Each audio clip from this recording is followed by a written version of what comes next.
All right, hi everyone. This video is for the week of February 6th, or sorry, 5th and 6th, on the second half of First Corinthians 14. So I've been calling these studies Love at Work in the Church because there's spiritual gifts happening, but it's all about how we can love one another and emulate Christ in that way, show and be Christ to one another by loving each other through these gifts of the Spirit. So last week we talked about some issues regarding speaking in tongues, and we really saw that Paul's main concern was that this was being done, speaking in tongues was being done in a way that was unhelpful to the larger body in general, that people were not interpreting, and therefore it was not edifying. The time of worship was not edifying, and so it wasn't really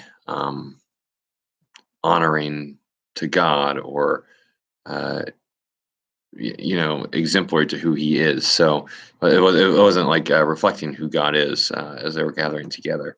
Um, so yeah, that was the gist of last week. You remember there's this quote that yeah, you want to excel in gifts that build up the church in verse 12 there.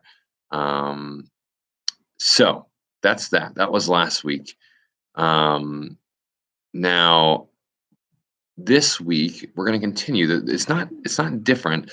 It's not like a different topic, but maybe a little bit of a different focus, especially this week on corporate worship and what it looks like to worship together. So I hope we can think a little more critically about that. I'm sure that came up in the week before, um, but I feel like last week uh, the focus was more on the idea of speaking in tongues itself and what it means to worship God with the mind and spirit and things like that. So anyway, diving right in here, I have a quick, be sure that you're ready to give a recap, especially for those who weren't there previous week. Um, and I have you just kind of reading back, looking at some key verses, but then reflecting on some questions about what has been instructive and helpful or not helpful to you in worship services. So talk through that a little bit, but also consider of those things, which ones do you think are personal preference and which ones do you think are objectively unhelpful? So you might say, it's distracting to me when there's a guitar solo or something like that. Or when I don't know, maybe you say, like, it's distracting when there's contemporary music because I grew up in a church where there wasn't contemporary music and I'm not used to it. So I worship better with hymns or something like that. That's personal preference, right? That's not an objective truth. And it's important to talk about this, but also recognize the difference between objectivity and preference. Um, so when you dive right in here, you can see um, a little bit more of what Paul is talking about. Now, there's some interesting verses in here. My Bible, which is helpful. Um, in verse I'm in the wrong chapter. Chapter 14. In verse 21, it talks about people of strange tongues and by the lips of foreigners will I speak to people. And even when they will not listen to me, even when they will not listen. And then, I'm going to get it. And then they will not listen to me, says the Lord. And it talks about how this is a sign. And it's all a little bit confusing, to be honest. And I had to do quite a bit of look into this one. But hopefully my note will make this clear to you. Verse 21 is quoting Isaiah 28:11. And in Isaiah 28:11, Isaiah is saying that God is going to bring the Assyrian army against Israel as a judgment on them. And the Assyrian army spoke a different language than they did. So the idea was that these foreign people, people foreign to God's covenant people, are going to bring judgment on God's covenant people. Okay, so that's what's happening in Isaiah.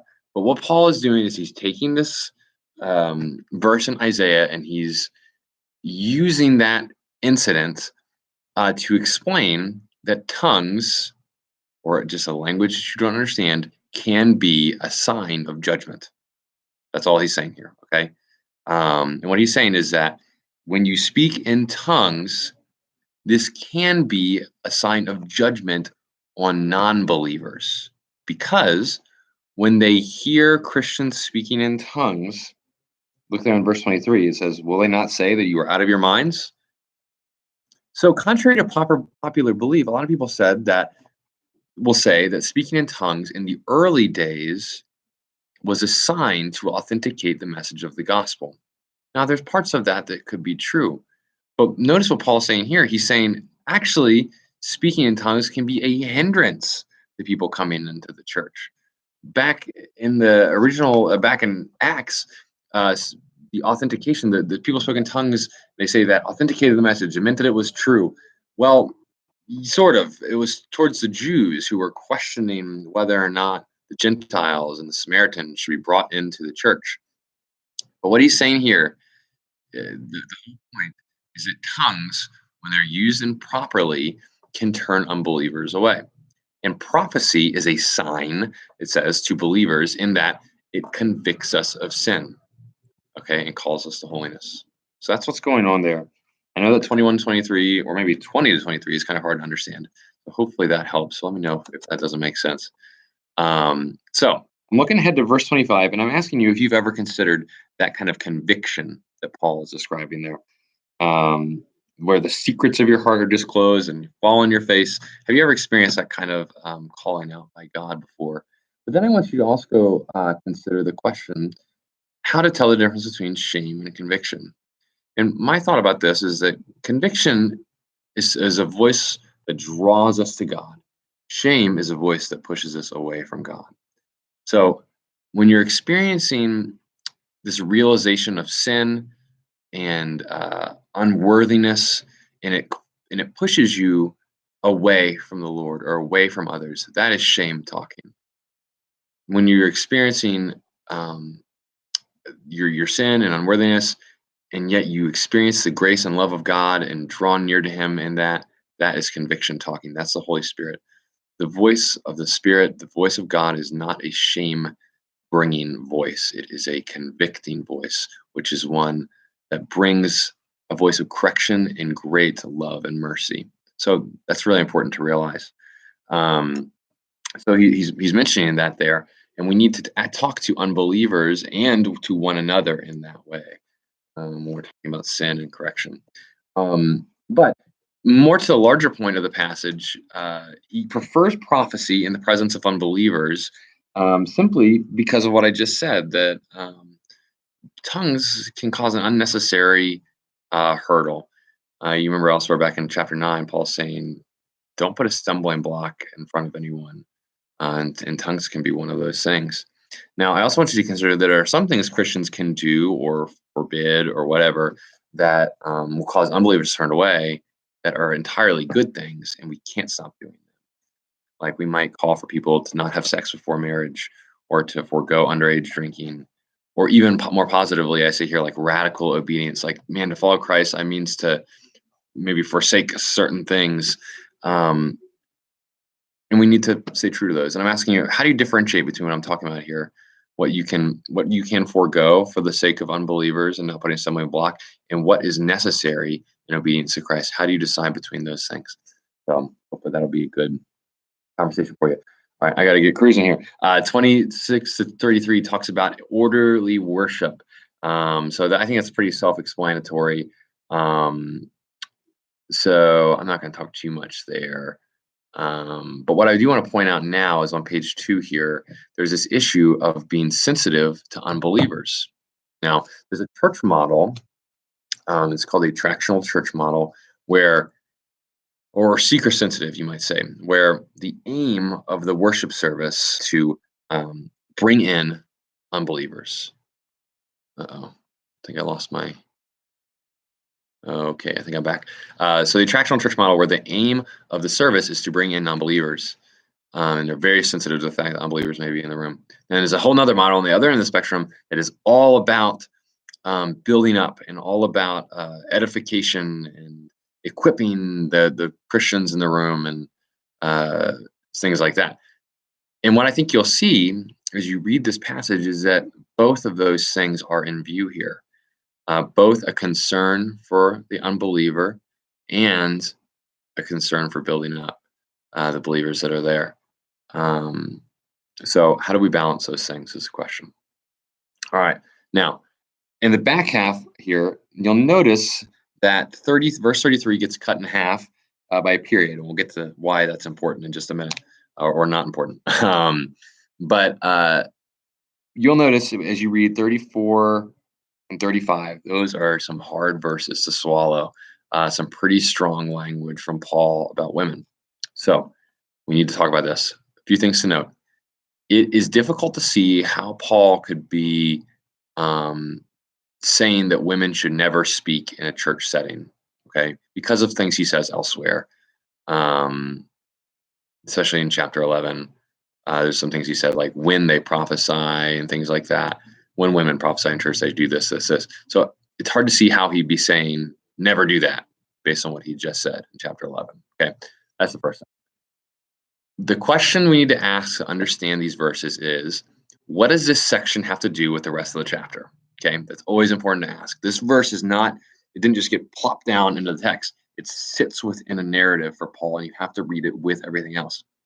So what I would like to suggest is this verse sits in the context of interpreting prophecy. So it goes, especially in starting 26, we're talking about tongues, interpreting tongues, prophecy, not interpreting prophecy,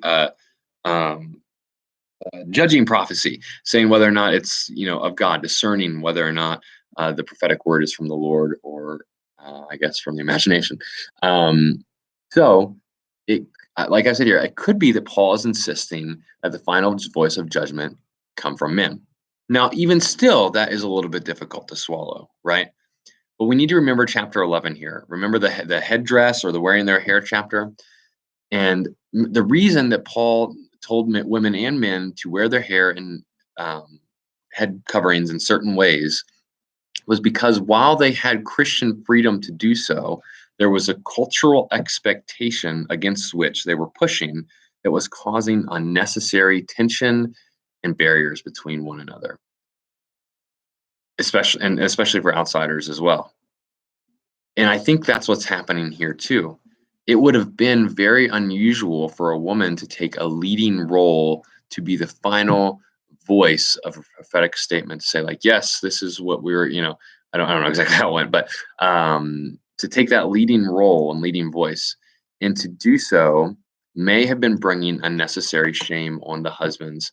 Maybe the husbands were kind of uncomfortable with it, and maybe they were. I think maybe we're dealing with the weak brother here in some ways too, or we're kind of accommodating to the weak brother, or it could be that maybe they were very hurdle.